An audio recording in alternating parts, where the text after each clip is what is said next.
How should I pray to the Lord to reveal the fate of my parents after death? How should I pray for them? Why?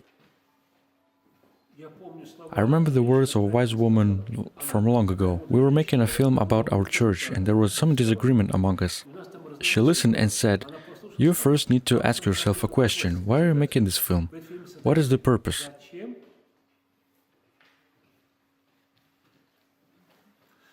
Before doing anything, you should always ask yourself, why am I doing this? For what reason? For example, why are we asking about the fate of our loved ones after death? Why do you want to know? Is it for prayer?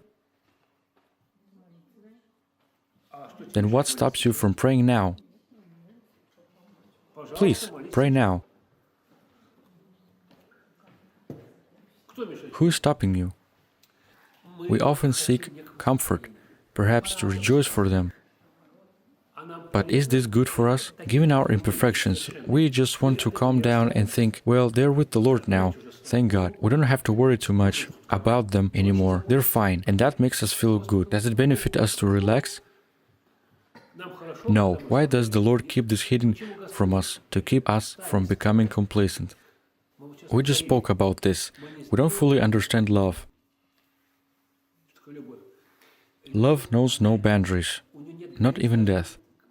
Love is stronger than death. That's from the Bible.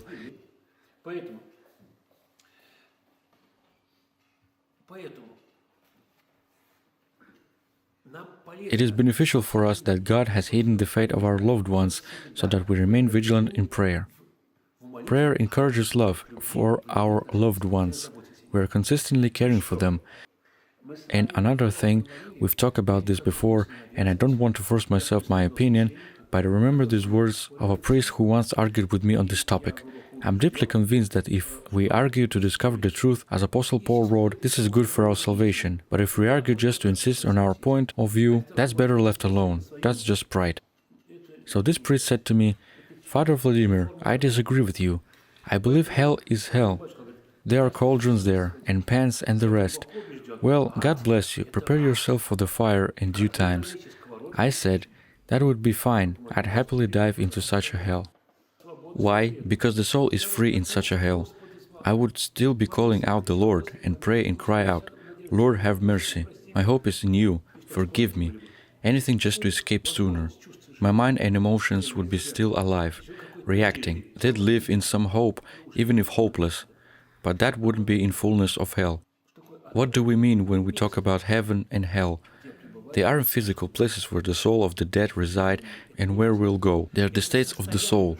We've discussed this before. When a person sheds their bodily chains and enters into boundless eternity, they experience the nearness of God.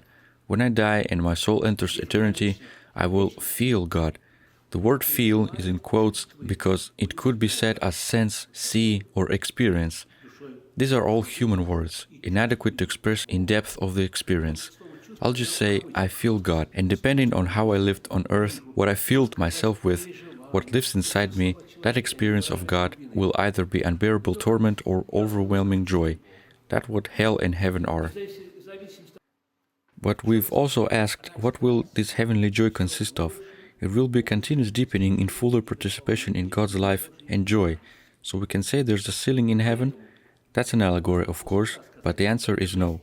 Therefore, when I prayed for my loved ones who are experiencing heavenly joy, what happens?